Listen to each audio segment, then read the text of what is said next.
Une foule immense à l'esplanade de l'ambassade de la République centrafricaine à Yaoundé. Rien à voir avec l'accueil des personnes déplacées, mais simplement une réponse à l'appel lancé par les autorités de Bangui pour le renouvellement des membres du Conseil économique et social. Comme vous le savez, le président de la République centrafricaine, le professeur Faustin Touadéra, dans sa politique de développement du pays, il a pensé qu'il est évident que la diaspora à l'extérieur participe au même titre que ceux qui sont au pays.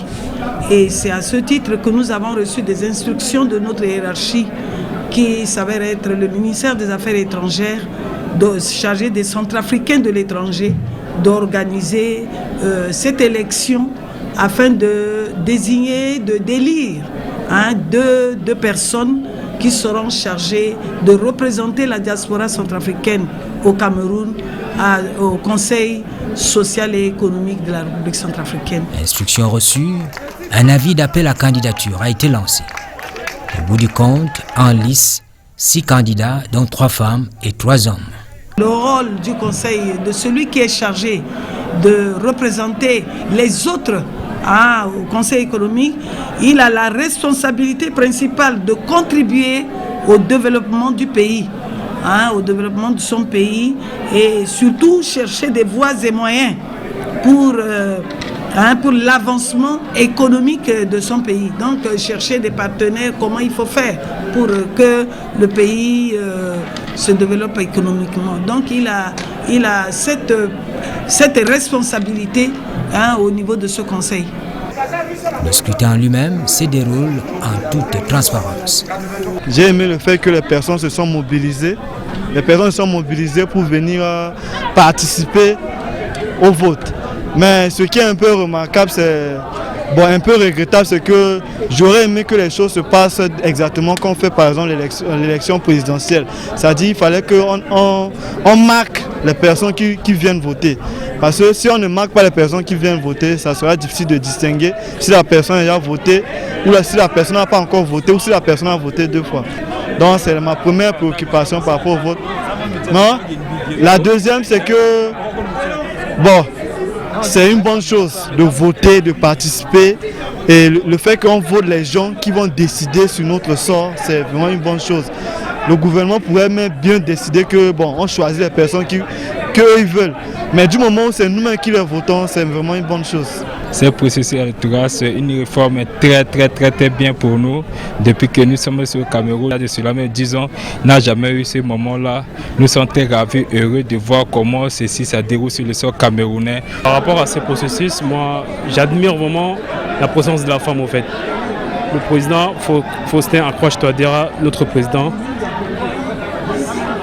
a su valoriser la femme dans la société.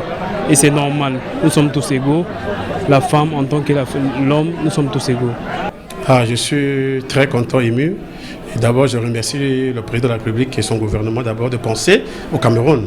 Parce que vous voyez, après Bangui, pour ce nombre de diaspora, c'est le Cameroun. Nous sommes nombreux au Cameroun et je suis venu en tant qu'un citoyen centrafricain résident à Yaoundé, remplir mon devoir de citoyen.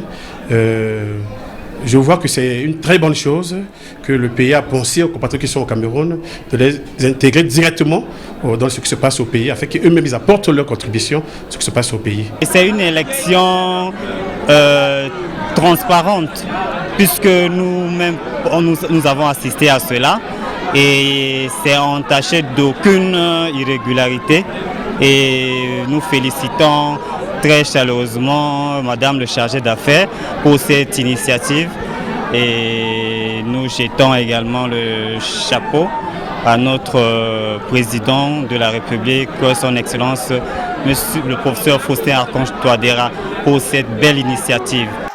Les 2 élus, Dieudonné Ignace Goga avec 201 voix sur 379 votants et Mika Djikende 132 voix sur 379 ont bonne conscience de la tâche immense qui les attend. L'émotion que j'ai aujourd'hui, cette émotion elle est grande. C'est pas à tout moment que quelque chose comme ça se passe, surtout à partir du Cameroun. J'ai dû batailler depuis pour informer les autorités centrafricaines de l'importance de choix de l'économie entre la Centrafrique et le Cameroun.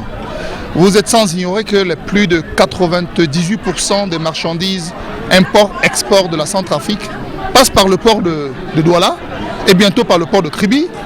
Et aussi, les plus de 70% de la diaspora mondiale centrafricaine se trouvent au Cameroun. Les plus de 85% des visas de transit des chefs d'État centrafricains et de nos autorités se passent par le Cameroun. Alors, si on devrait mettre les gens sur les catégories, je crois que sur le plan de la diplomatie économique, le Cameroun et la Centrafrique, je crois que le Cameroun est le pays de choix pour la Centrafrique. Je remercie les autorités camerounaises qui ont toujours assisté la Centrafrique sur le plan économique, assistance militaire et tout ce qu'il y a. Et encore maintenant, le deuxième choix, c'est celui de conseil économique et social. En tant que conseiller économique, que je suis, on peut dire, mon rôle est de contribuer au développement socio-économique de mon pays, ce qui permettra à la population centrafricaine, au pays, aux femmes, aux enfants, de favoriser leur émancipation sur le plan international. Je sais que je dois chercher, avec mes compétences, faire des propositions auprès du gouvernement pour contribuer au développement socio-économique. Vu que la République centrafricaine a traversé des crises sociopolitiques, ça fait que l'économie de la République centrafricaine est vraiment en recul.